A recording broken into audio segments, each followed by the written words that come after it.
యథార్థ సంఘటనలను ఆధారంగా చేసుకొని సినిమా తెరకెక్కించాలి. లేదా కొందరి ప్రముఖుల జీవితాలను ఆధారంగా చేసుకొని సినిమా తెరకెక్కించాలి. వీటికి ఒక political angle, politics related content గనక తోడైతే, అంటే పొలిటికల్ రిలేటెడ్ వ్యక్తుల జీవితాలను ఆధారంగా సినిమా తెరకెక్కించాలంటే 2 రకాలు. ఒకటేంటో కాస్త ఎకిలిగా ఫేస్బుక్లో కదా మీమ్స్ తయారు చేసినట్లు ఆ స్టైల్లో సినిమా తీయడం ఒకటి. ఇంకా అటువంటి వాటి గురించి అంటే మనం మాట్లాడుకోవాల్సిన అవసరం లేదు. దేని గురించి చెప్తున్నాను మీకు అర్థమయ్యే ఉంటుంది. నెక్స్ట్, చాలా క్లాసిక్గా సినిమా తీయడం. రాజకీయ ప్రత్యర్థులు కూడా అబ్బా ఏముందిరా టేకింగ్, ఏం తీశారా అని చెప్పి అనుకునేలా సినిమా తీయడం. ఇప్పుడు నేను మాట్లాడుతున్నది రెండో కోణం, యాత్ర 2 టీజర్ గురించి.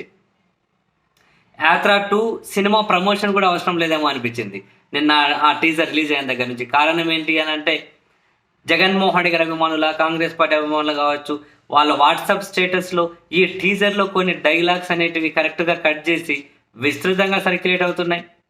ఇన్స్టాగ్రామ్లో, రీల్స్లలో, ఫేస్బుక్లో విపరీతంగా. యాత్ర 2కి వచ్చినటువంటి ఆ టీజర్కి వచ్చిన రెస్పాన్స్ చూస్తే సీరియస్లీ వావ్ అనిపించేలా ఉంది. డెఫినెట్లీ జగన్మోహన్ గారి ప్రత్యర్థుల గుండెల్లో రైలు పరిగెత్తించే విధంగానే. ఎందుకంటే 2019లో యాత్ర రిలీజ్ అయినప్పుడు ఫిబ్రవరి 8వ తేదీ ఆ ఇంపాక్ట్ బ్రహ్మాండంగా ఉంది, నో డౌట్. ఇప్పుడు కూడా ఇది బ్రహ్మాండంగా సక్సెస్ అయింది కదా. అంటే ఎట్లా ఉంది చూడండి, పండగ చేసుకుంటున్నాం అవన్నీ కట్ చేసుకొని. అండ్ ఇది కొన్ని యథార్థ సంఘటనల ఆధారంగా కూడా. ఇప్పుడు యాత్ర 2 టీజర్ చూస్తే అన్నీ మన కళ్ళ ముందు కనిపించేది. మీకు మొదట్లో అంటే కళ్ళు కనిపించిన ఒక అతను కూర్చొని చెట్టు కింద కూర్చోండి కదా, పూలంగిలి సర్కిల్, పులివెందుల పూలంగిలి సర్కిల్లో నిజంగా జరిగినది. సో అదే ఒక ఎమోషనల్గా ఏ విధంగా తీసుకుంటూ వచ్చారు చూడడానికి. ప్రతి డైలాగ్ కట్ చేసుకొని సర్క్యులేట్ అవుతూనే ఉన్నాయి.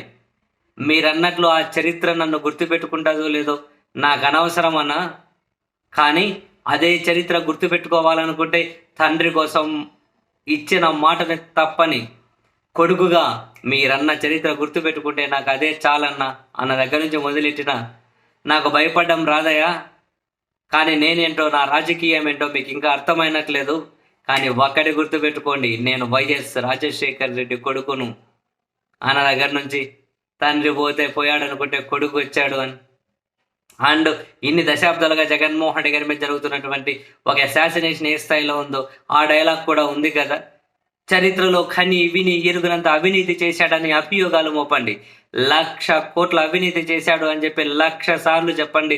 అబద్ధాన్ని కూడా నిజం చెయ్యాలి అంటే అది ఒక మీడియా వల్లనే సాధ్యం. మీరు ఆ పని చేయండి అని చెప్పి ఈ డైలాగ్స్ దగ్గర నుంచి మొదలు పెట్టుకున్నా. ఉన్నదంతా పోయినా పర్వాలేదు అని చెప్పి తెగించే జగన్ లాంటివాడితో యుద్ధం మనమే నష్టపోతాం మేడం అని చెప్పే డైలాగ్స్ అయినా వాట్సాప్లో విస్తృతంగా సర్క్యులేట్ అవుతున్నాయి. చాలా బ్రహ్మాండంగా ఇంపాక్ట్ చూపెడుతుంది. అప్పుడే తెలుగుదేశం పార్టీ మీడియా ఆ పార్టీలో ఒక భయాన్ని ఏమంటారు, ఇది ఖచ్చితంగా చాలా క్లాసిక్గా ఉంటాయిగా, కొందరు డైరెక్టర్లు తీసినట్టు చెప్పారు, ఏదో ఎక్కిలిగా సీన్లు పెట్టి ఏదో పిచ్చి పిచ్చి కట్టి ఇట్లా పెట్టి ఇట్లా ఉండదుగా. చాలా బ్రహ్మాండమైన ఇంపాక్ట్ ఉంటుంది, క్లాసిక్గా ఉంటుంది. ఎవరిని ఏది ఏమంటారు చాలా నీచంగా ఇన్సల్ట్ చేసే విధంగా చిత్రీకరించరు, జరిగిన విషయాలే. సో అందుకే తెలుగుదేశం పార్టీ మీడియా నిన్నటి నుంచి రాయడం మొదలెట్టింది, అసలు సినిమాను ఆపాల్సింది దీన్ని ఆపాలి, చాలా ఇంపాక్ట్ చూపెడుతుంది. ఇందులో చంద్రబాబు, సోనియా గాంధీ మరికొందరు పాత్రలు కనిపిస్తున్నాయి. వాళ్ళు ఏదో జగన్కి అన్యాయం చేశారని వాళ్ళను ఏమంటారు వాళ్ళ పరువు తీసే విధంగా చాలా క్లాసిక్గా ఉన్నాయని చెప్పి కొందరు రాయడం మొదలెట్టారు. అండ్ తెలుగుదేశం పార్టీ చెందినటువంటి ప్రముఖులు కొందరు న్యాయవాదులతో సంప్రదింపులు జరుపుతూ ఉన్నారట. ఎన్నికల ముందు ఈ సినిమా ఆపేయాలని చెప్పి కోర్టుకు వెళ్ళాలి అని. అన్నీ సెట్ అయితే రేపో ఎల్లుండో ఈ సినిమా మీద కూడా కోర్టుకు మూవ్ అయ్యే పరిస్థితులు కనిపిస్తున్నాయి.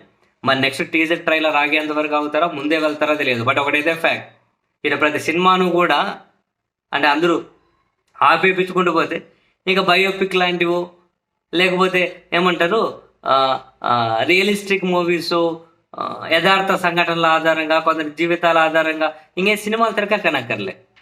ప్రతి ఒక్కరి జీవితంలో అన్ని పాజిటివ్ కనిపించాలంటే ఎట్లయితే కుదరదు కదా. సరే వాళ్ళైతే మన సంప్రదింపులు జరుపుతూ ఉన్నారట. ఇదేమి ఎవరిని క్యారెక్టర్ అసాసినేట్ చేయలే, ఎవరి పేర్లు డైరెక్ట్ పెట్టి ఉండవు, ఎవరిని అసాసినేట్ చేయలే, అంతే. మరి ఒక సినిమా తీశారు అని అంటే సినిమాలో హీరోలు ఉంటారు, నెగిటివ్ పాత్రలు ఉంటారు, రకరకాలు ఉంటారు. వాళ్ళకి ఏమన్నా కనుక వాళ్ళ పరువుకు భంగం వాటిల్లే విధంగా చేస్తే వ్యక్తిగతంగా అది కాదు కదా. బయట తీసుకునే రాజకీయ విమర్శలతో పోలిస్తే సినిమాల రాజకీయ విమర్శలు అంటే విమర్శలు ఎక్కువ ఉంటాయా ఇప్పుడు దీంట్లో? దీన్ని ఆపాలనుకోవడం మూర్ఖత్వం. అలా ఒకవేళ కోర్టులకు వెళ్ళి పిటిషన్లు వేసి దాని మీద అటువంటి ఏమంటారు దాన్ని అంతవరకు న్యాయస్థానంగానే ఎంటర్టైన్ చేస్తాయని చెప్పి నేను అనుకోవట్లేదు, చేయకూడదు కూడా. చూద్దాం ఫైనల్గా. బట్ యాత్ర టు ఇంపాక్ట్ మాత్రం పిచ్చెక్కిచ్చేస్తాను.